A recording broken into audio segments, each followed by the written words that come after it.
இங்கு கூடியிருக்கும் அனைவருக்கும் என் முதற்கண் வணக்கங்கள்.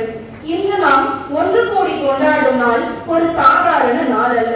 ஒரு மிகச்சிறந்த மனிதர், எளிமையின் எல்லையாக விளங்கிய ஒரு தலைவன், மக்கள் மாண்புமிகு காமராஜர் ஐயா அவர்களின் பிறந்த நாளை கொண்டாடுகிறோம். இந்நாளை சிறப்பாக தொடங்க முதலில் ஒரு அழகான கவிதையை உங்களுடன் பகிர விரும்புகிறேன்.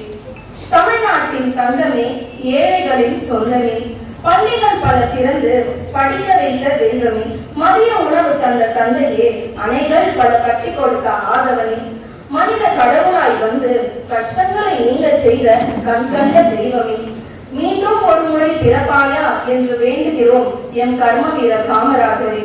இந்த கவிதை மிகவும் சுருக்கமாக காமராஜரின் வாழ்க்கையையும் அவரது பண்புகளையும் உணர்த்துகிறது. 1903 ஜூலை 15 விருதுநகரில் பிறந்த காமராஜர் சிறு வயதில் பள்ளிக்கூடம் விட்டுவிட்டு வேலைக்கு சென்றார். கல்வியின் மதிப்பை உணர்ந்த காமராஜர் தன்னால் படிக்க முடியவில்லையே என்று மிகுந்த வேதனை கொண்டார். அதனால்தான் பிற குழந்தைகள் படிக்க வேண்டும் என்ற எண்ணம் அவரது வாழ்க்கையின் நோக்கமாக மாறியது. அவர் முதல்வராக பதவி ஏற்ற போது தமிழகத்தில் கல்வி நிலையில் பல மாற்றங்கள் ஏற்பட்டன.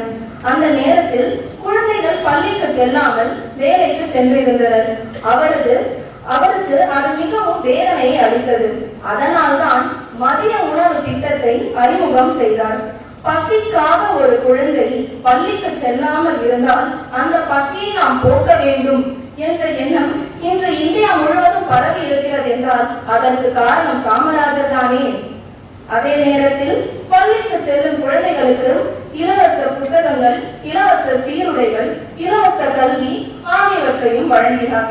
கல்வி என்பது பணம் உள்ளவர்களுக்கு மட்டுமல்லாமல் எல்லோருக்கும் சமம் என்பதை அவர் நிரூபித்தார். அவர் ஆட்சி செய்த காலகட்டத்தில் 13,000க்கும் மேற்பட்ட பள்ளிகள், அரசு பள்ளிகள் நிறுவப்பட்டன. பள்ளிகளின் எண்ணிக்கை மட்டும் உயரவில்லை, பள்ளிக்கு செல்லும் மாணவர்களின் எண்ணிக்கையும் படிப்படியாக உயர்ந்து கொண்டே வந்தது. இன்று நாம் படிக்கக்கூடிய சூழலை உருவாக்கியதற்கு காரணம் காமராஜர் தான் என்பதை நாம் என்றும் மறக்கக்கூடாது. காமராஜர் ஒருபோதும் சொத்து சேர்க்கவில்லை. அவரிடம் வங்கி கணக்கு கூட இல்லை. அரசியலில் உயர் பதவியில் இருந்தும் அவர் வெறும் வெள்ளை வேஷ்டி சட்டை மட்டுமே அணிந்து சைக்கிளில் செல்வதை போலவே ஒரு எளிமையான வாழ்க்கையை வாழ்ந்து வந்தார். அவரது நேர்மை காரணமாகவே மக்கள் அவரை மக்களின் தலைவர் என்றும் கல்வியின் தந்தை என்றும் அழைத்து வந்தனர். அவர் கல்விக்காக மட்டுமல்லாமல் நாட்டின் வளர்ச்சிக்காகவும் பல நன்மைகள் செய்து வந்தார். இந்திய வானூர்தி போக்குவரத்து வளர முக்கிய